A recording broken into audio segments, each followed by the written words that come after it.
I'm celebrating my engagement for me. When I ufuna online ulekuthiwa uwife futhek mfazi wephepha. Mfazi wephepha. Lezophela njengekudala le. Bali inyanga from now just start counting down inyanga sibone lo phepha luzobe likuphi. I don't need her to respect me. Angifuni umuntu angijwayele kabi. You akho umuntu obound ukuthi angirespect. You respect me, don't respect me, but then don't come again and insult me. No. Don't.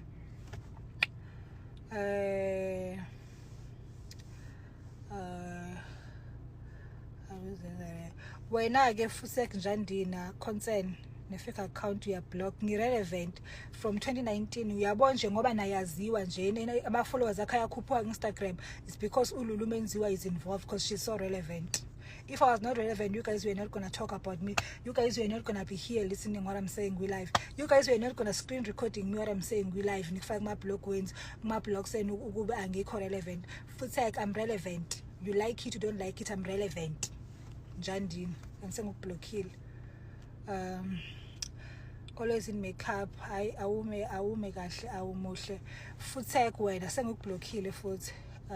How does Thabo feel about your lives? That's my life. He found me doing lives, Instagram live since, and that has nothing to do with our relationship or him or me in his life. This has to do with me. This is Lulu Menziwa, and I've been like this. I didn't start going live yesterday. I've been. So you like it, you don't like it, it's up to you. And you look great, loving the birthday glow. Thank you, my babe. Actually, it's my pregnancy. Ingane yami ingenza ngiglowish, yes guys. Ngisazoba mbubi njengayijabulisa. He even accompanied him to court for divorce. Kakholo uHope Shem uvelele. Landiwe indoda yami. So la yakhona ngiyakhona. So please, sila eNewcastle ngibheke ngamasipala sila eNewcastle. Joy that she have to explain all the time. You miss me. Go and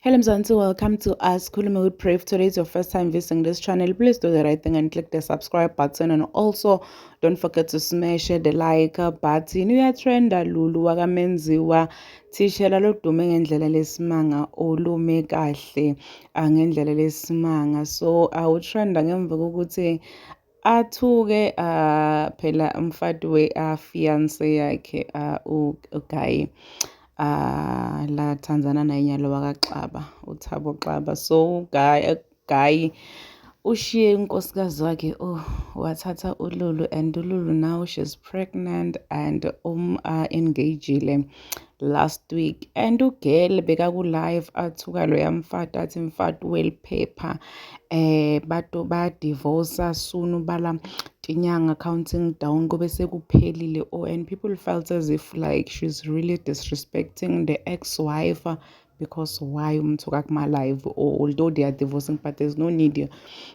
yokuthi wena uhambe umthuka kuma live. People feel ukuthi vele uLulu Menziwa like she's very disrespectful and akamhloniphi ngisho anakuThaba because sike sefa kulenye live ambita ngaboy, and people are like hayibo ubita indodza yakho ngaboy or ifiance yakho ngaboy. People really dragged ugel basho ukuthi hayibo girl wena umume kahle mahala, but ingqondo njena awunayo. Asikho nje futhi isidingo sokuthi uze uthuke emfati webantu. Nkosi yami asmart nemfati webantu, akasenamuntu ema-social media. Why? One thing about uLulu Menziwa, akamboni lomnye umuntu, utibona yena, and akafuni kutshelwa, akafuni nje kutshela ugel. Uma umtshela nje somnyathelile. Please do comment what you think below down in the comment section.